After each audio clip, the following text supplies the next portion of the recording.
6 مارچ سن 632 یا پھر ہجری تاریخ میں 9 ذی الحجہ، یعنی خطبہ حجۃ الوداع کا دن، کہ جس دن آپ صلی اللہ علیہ وآلہ وسلم نے اپنا پہلا اور آخری حج کیا تھا اور ایک بہت عظیم خطبہ دیا تھا۔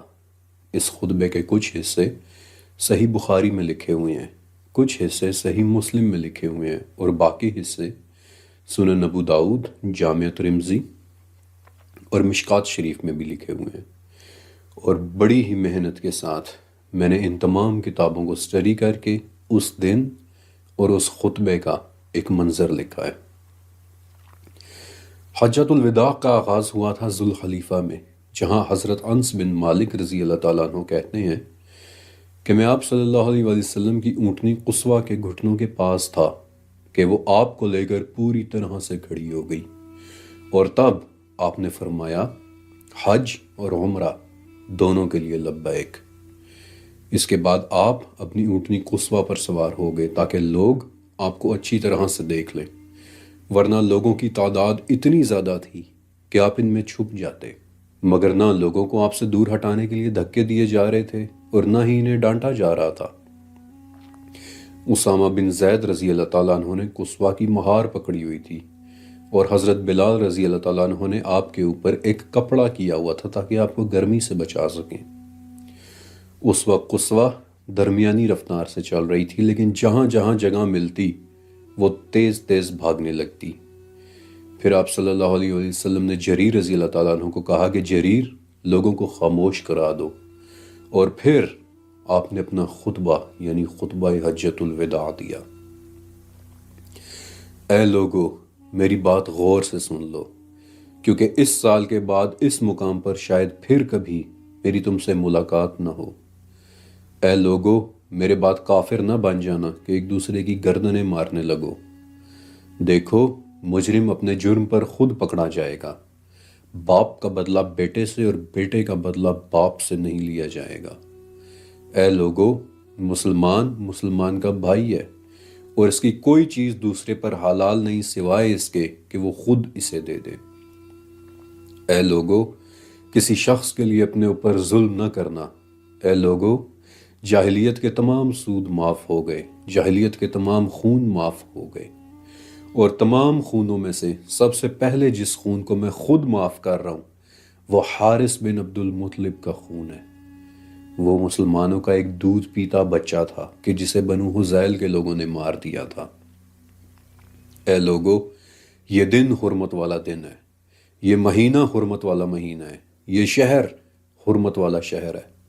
دیکھو، تم پر ایک دوسرے کے خون، مال اور عزت کی اسی طرح سے حرمت ہے کہ جس طرح سے اس دن، اس مہینے اور اس شہر کی حرمت ہے۔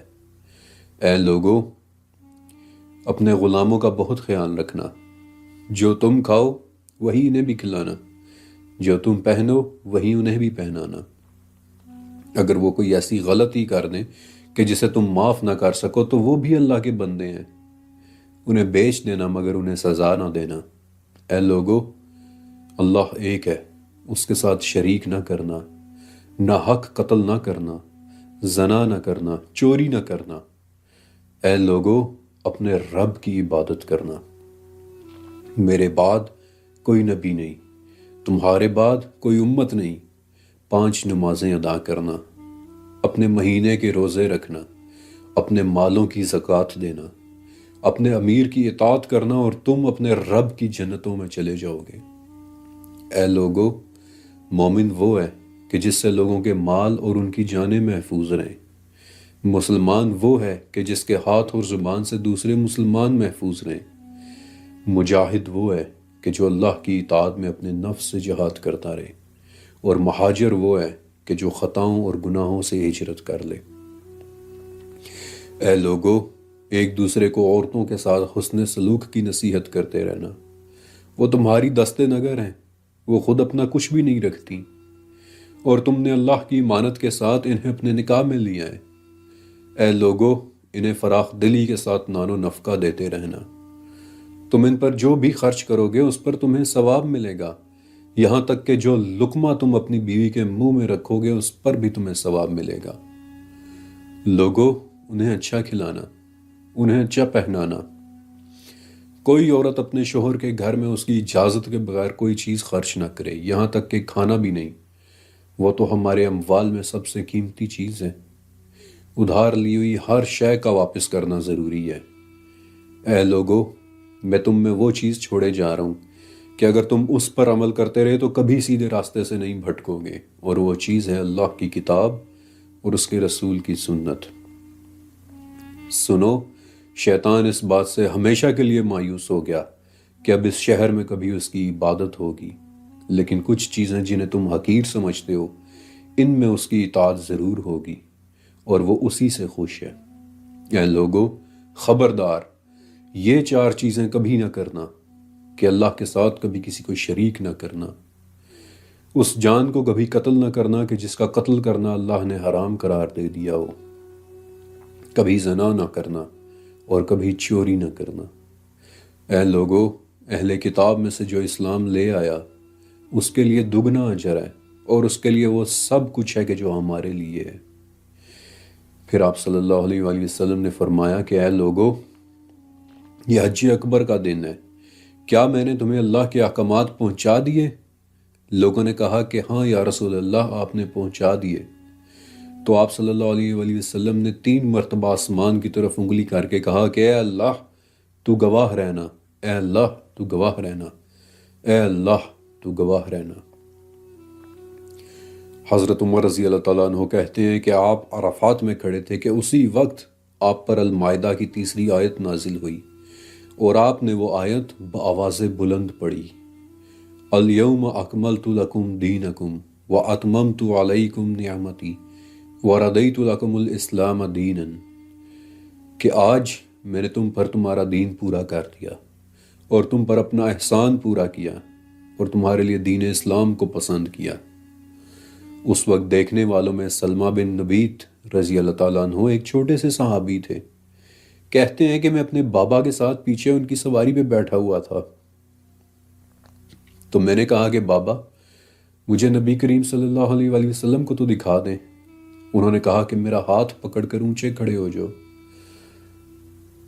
سلمہ جب کھڑے ہوئے تو کہتے ہیں کہ بابا نے بتایا کہ وہ جو سرخ اونٹ پر ہاتھ میں چھڑی لیے لوگوں سے باتیں کر رہے ہیں، انہیں دیکھو، وہ ہیں اللہ کے رسول۔ آپ صلی اللہ علیہ وآلہ وسلم عرفہ پر کھڑے خطبہ دے رہے تھے، اور ربیہ بن امیہ بن خلف آپ کے جملوں کو اونچی آواز سے سب کو سنانے کے لیے دہرائے جا رہے تھے۔ اس کے بعد پھر آپ صلی اللہ علیہ وآلہ وسلم نے اللہ کے نام پر 100 اونٹ قربان کیے، کہ جن میں سے 63 قربانیاں آپ نے اپنے ہاتھ سے کی تھیں، جبکہ باقی قربانیاں حضرت علی رضی اللہ تعالیٰ عنہ نے کی تھیں۔ پھر آپ نے اپنی بیویوں اور اپنے گھر والوں کی طرف سے اللہ کے نام پر ایک گائے ذبح کی، اور پھر ان سب کے گوشت بانٹ دیے، ان کے پیٹ کا جھول بھی بانٹ دیا اور ان کی کھالیں بھی بانٹ دیں۔ اس کے بعد آپ صلی اللہ علیہ وآلہ وسلم صدقات تقسیم کر رہے تھے تو ایک اعرابی آیا اور آپ کی چادر پکڑ کر کہنے لگا کہ یا رسول اللہ، یہ چادر بھی مجھے دے دیں، اور آپ نے اپنی چادر بھی اسے دے دی۔ اسی دوران اور بھی 2 لوگ آئے اور وہ صدقات مانگنے لگے، لیکن وہ لوگ امیر اور صحت مند لوگ تھے، لہٰذا انہیں دیکھ کر آپ صلی اللہ علیہ وآلہ وسلم خاموش ہو گئے، اور پھر کہا کہ دیکھو، اگر تم چاہو تو میں تمہیں ان صدقات میں سے دے سکتا ہوں، لیکن یہ سامان مساکین کے لیے ہے۔ حارث بن عمرو رضی اللہ تعالیٰ عنہ آپ صلی اللہ علیہ وسلم کے پاس آئے اور کہتے کہ یا رسول اللہ، میرے لیے بس اتنی دعا کر دیں کہ اللہ مجھے معاف فرما دے۔ آپ اس وقت اونٹنی پر سوار تھے، اسے روکا اور فرمایا کہ میری دعا ہے کہ اللہ تم سب کو معاف فرما دے۔ حضرت جابر رضی اللہ تعالیٰ عنہ کہتے ہیں کہ جب آپ مزدلفہ سے واپس لوٹے تو آپ کے چہرے پر بے انتہا اطمینان اور سکون تھا، ایسا سکون کہ اسے دیکھ کر ہمیں بھی خوشی محسوس ہونے لگی۔ پھر آپ نے فرمایا کہ تم لوگ مجھ سے عبادت کے طریقے سمجھ لو، مجھے نہیں پتا کہ اگلے سال میری تم سے حج میں ملاقات ہوگی یا نہیں۔ یزید بن اسود رضی اللہ تعالیٰ عنہ کہتے ہیں کہ لوگ اٹھ اٹھ کر آپ صلی اللہ علیہ وآلہ وسلم کی طرف آنے لگے، تو میں لوگوں میں سب سے زیادہ جوان اور سب سے زیادہ طاقتور تھا، تو میں ان میں گھستا چلا گیا، صفیں چیرتا چلا گیا، یہاں تک کہ میں آپ صلی اللہ علیہ وآلہ وسلم کے پاس پہنچ گیا اور پہنچتے ہی میں نے آپ کا ہاتھ پکڑ کر اسے اپنے چہرے پر رکھ لیا۔